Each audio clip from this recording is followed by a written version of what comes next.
1, 2, 1, 2. J'espère que ça fonctionne cette fois-ci.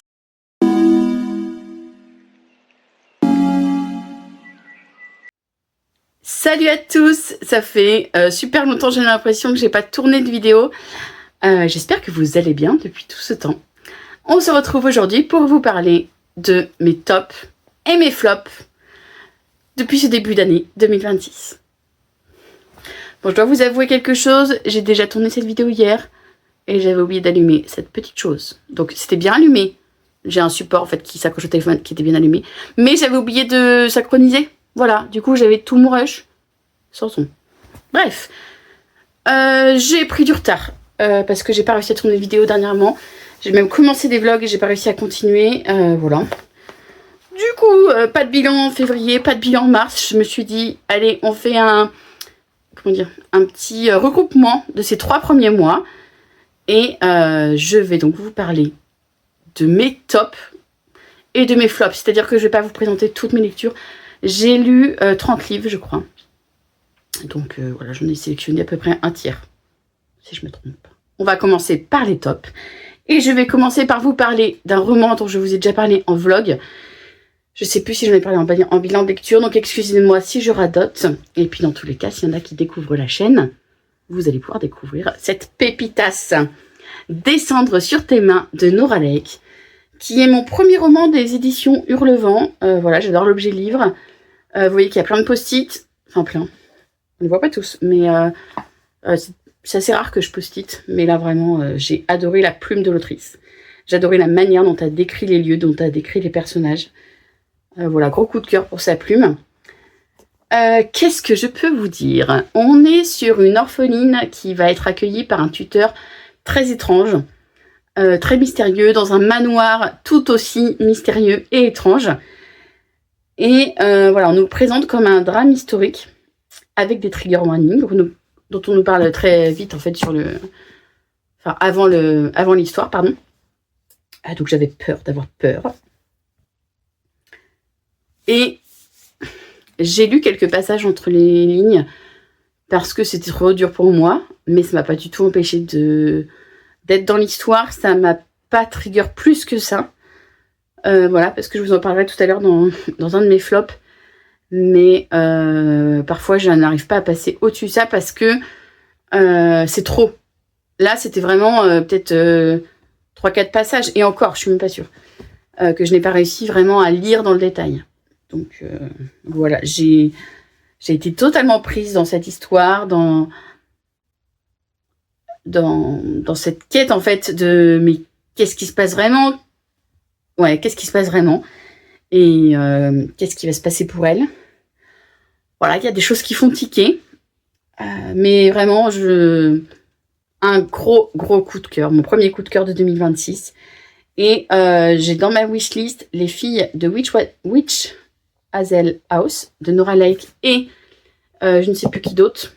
Voilà, j'espère pouvoir le lire en automne de cette année. Mon deuxième top dont je voulais vous parler, il s'agit du second tome de la saga du Secret des Agapantes de Clarisse Sabart. Donc ici, on est avec Stella et Hortense. C'est une saga en 3 tomes. Le dernier tome sort le 2 avril. J'espère pouvoir me le procurer samedi à la foire du livre donc après-demain, à la foire du livre de Bruxelles, où je vais rencontrer ma copine Elisa. Bref, voilà, j'espère pouvoir me le procurer et le lire en avril, ou un peu après, mais voilà, assez rapidement quand même. Qu'est-ce que je peux vous dire? Déjà sur ce tome, pas grand-chose, puisque c'est un deuxième tome. On est sur une saga familiale, intergénérationnelle, avec donc une recherche pour, comment dire, je trouve pas mes mots, pour élucider un mystère, non?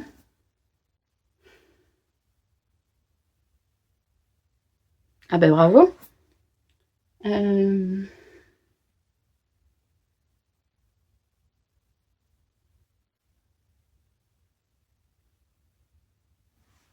dire? Bon, je trouve pas mes mots. Mais donc il y a un secret de famille qui a vraiment concerné toutes les grand-mères. Et là, donc on est à l'époque des petites filles. Et donc chacune leur tour, finalement, elles vont se rendre dans la maison familiale pour savoir déjà ce qu'ils vont en faire. À la base, c'est ça.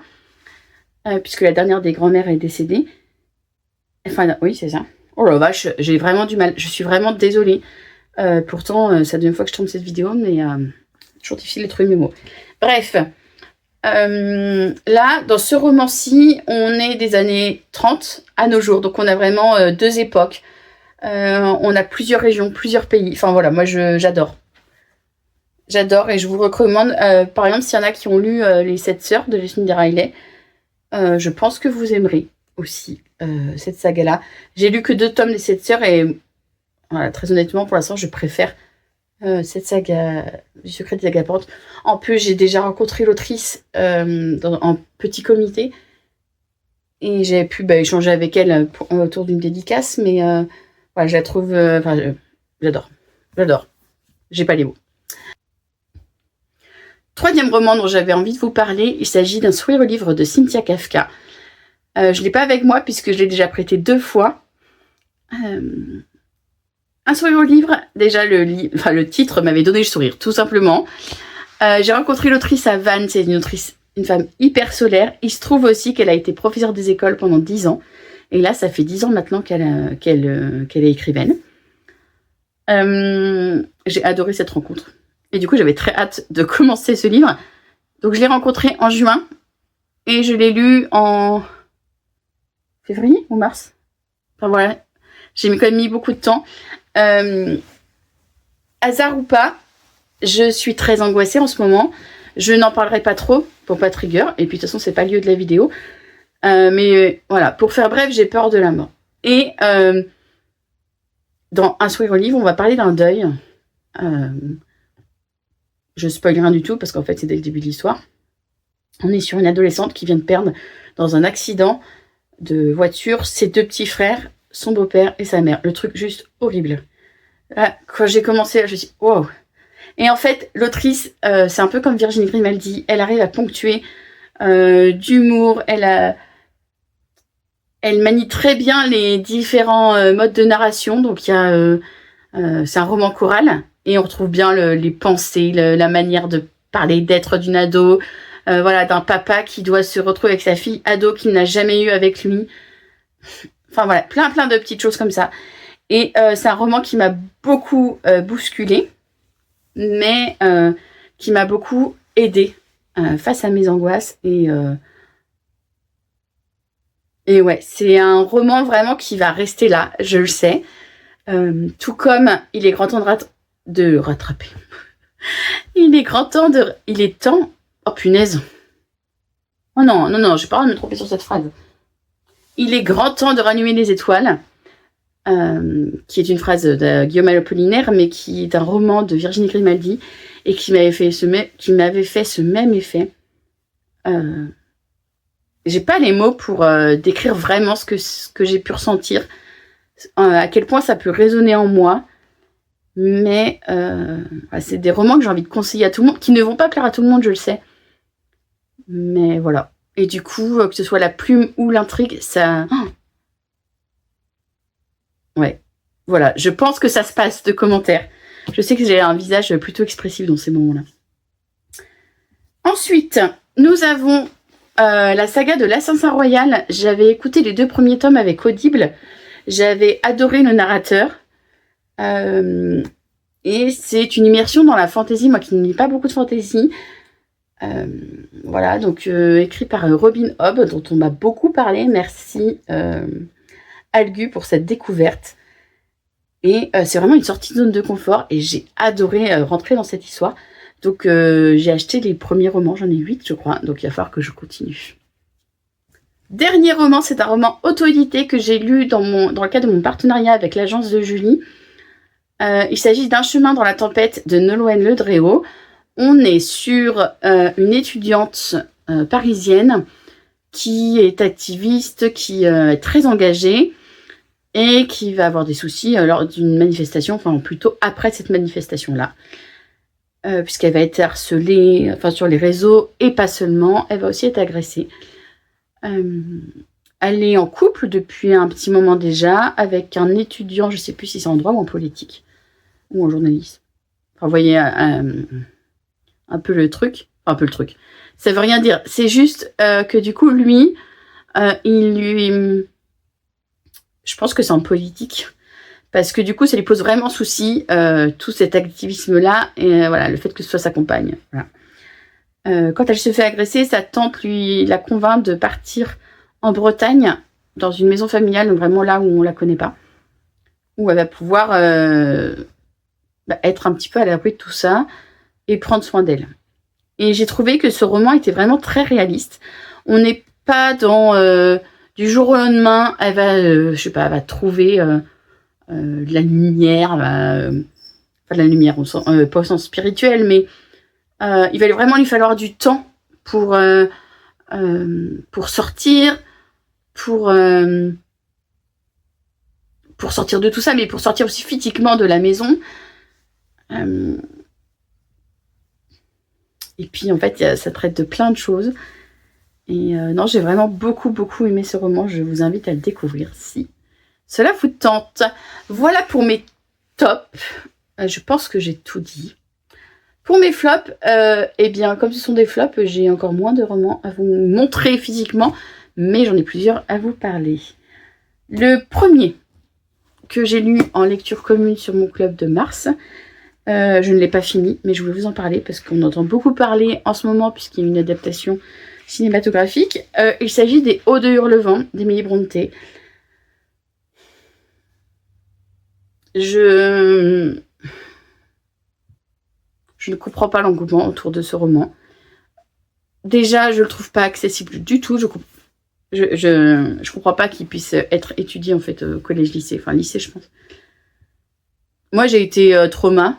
J'ai dû arrêter parce que ça me créait beaucoup de crises d'angoisse. Enfin, c'était juste horrible. En fait, c'est difficile de vous en parler vraiment, mais je voulais le dire parce que voilà, comment dire, comme tout le monde, enfin comme on entend beaucoup que c'est un roman que beaucoup ont aimé et tout, je trouve ça important aussi de dire que moi je n'ai pas aimé, moi il m'a rendu mal, et pendant tout un moment du livre je ne comprenais rien du tout à ce que je disais.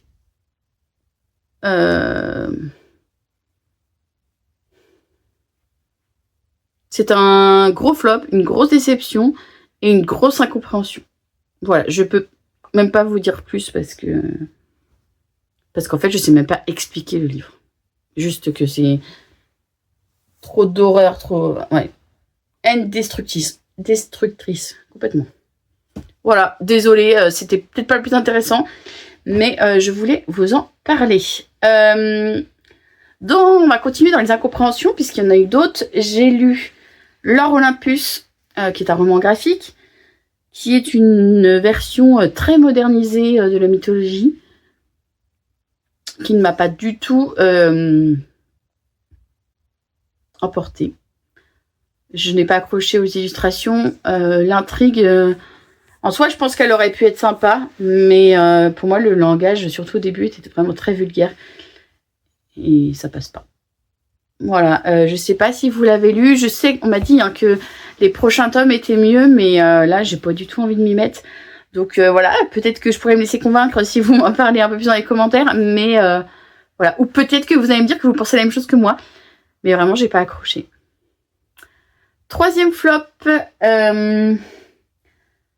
La Petite Zone avec la lumière, avec de la lumière de Sébastien Mestriel, qui est un roman qui est sorti à la rentrée littéraire de septembre 2025. On me l'a vendu lors d'une formation avec des bibliothécaires. Moi, j'étais bénévole. Je suis bénévole en médiathèque et du coup, j'avais pu aller à cette formation-là. On me l'a vendu comme un roman d'une sortie de burn-out, de dépression, tout ça. Et du coup, moi, ça me parlait vachement. J'étais vraiment très intéressée, surtout que c'est un roman court. Donc, je me suis dit, même si c'est un peu lourd, le thème, je sais pas, ça devrait le faire. Je commence le roman. Le personnage principal, le narrateur, est AESH. Je sais même plus si c'est un narrateur interne ou pas. En tout cas, le personnage est AESH, donc assistant, comment... moi, forcément, je connais les cycles, mais les personnes qui accompagnent les élèves en situation de handicap dans les écoles. Voilà. Pardon. Et donc, je me suis dit, bah là, ça va complètement me parler. Là, on est bien dedans. Et en fait, bah, j'ai trouvé que c'était pas du tout abouti. Et du coup, je me suis ennuyée. En fait, ça explorait plein de choses, mais c'était, je trouvais que c'était du survol et du coup, j'ai pas réussi à rentrer dedans. Donc, déçue de cette découverte, malheureusement. Mon dernier flop, je trouve bien que c'est le dernier roman que j'ai terminé. Il s'agit de Fauve de Melissa d'Acosta. Moi, j'aime beaucoup ce que fait Melissa d'Acosta habituellement. Elle me percute, mais à un point mais inimaginable. Donc moi, j'ai déjà lu Les femmes du bout du monde, que j'avais adoré. J'ai lu Tout le bleu du ciel, donc j'ai chialé comme pas possible. Mais pareil, ça a été un coup de cœur quand même. J'ai lu Les lendemains, que j'avais beaucoup aimé aussi. Et j'ai lu La faiseuse d'étoiles, qui avait été un coup de cœur malgré toute l'anxiété qui était remontée. Voilà. Et là, Fauve, donc... ça m'intriguait beaucoup parce que cirque avec les animaux, ça me tendait beaucoup. Mais voilà, j'avais envie de me lancer. Et quand j'ai vu qu'il était disponible à la médiathèque, j'ai pas attendu. Alors déjà, j'ai mis du temps, mais ça, c'est juste moi et mon état en ce moment. J'ai mis du temps à comprendre qu'on était dans les années 80. Donc, j'étais hyper choquée, hyper énervée. Voilà, jusqu'à ce que je comprenne et que du coup, ça y est un peu mieux. Donc, on est sur un ado qui se barre de chez lui, qui a vécu dans la violence, en fait, qui a été lâché par sa mère aussi. Voilà. Donc, déjà, il démarre bien dans la vie, dirons-nous. Et en fait, il va se réfugier dans ce cirque.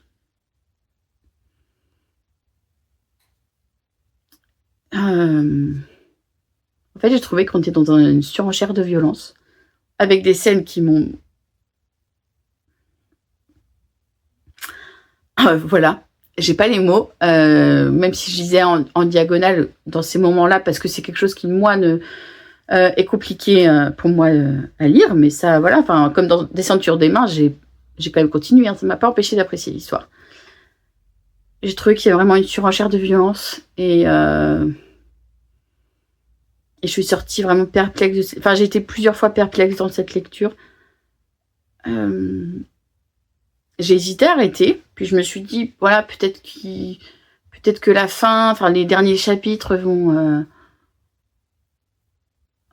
différer. Enfin, voilà, même si on s'attend un petit peu en fait à ce qui se passe aussi ensuite. J'essaye de pas vous spoiler, mais c'est pas facile. Ouais, j'aime pas ça parce que c'est vraiment une autrice que j'apprécie habituellement. Et je continuerai de la recommander. Mais ce roman-là, je pense pas. Très honnêtement. Voilà. Eh bien, je vous remercie d'être resté tout au long de cette vidéo, si vous êtes resté jusqu'ici. J'espère que cette vidéo vous a plu. Je vais essayer de reprendre un peu plus tout ça. Mais voilà, je suis hyper mal à l'aise. J'ai l'impression que ça fait méga longtemps que j'ai pas tourné et que du coup je ne sais plus faire. Voilà, on va se retrouver prochainement. Je ne sais pas encore sous quel format. J'avais envie de faire un vlog, mais je l'ai pas commencé. Et là, ce week-end, même si je vais à la foire du livre, je vais surtout rencontrer une amie.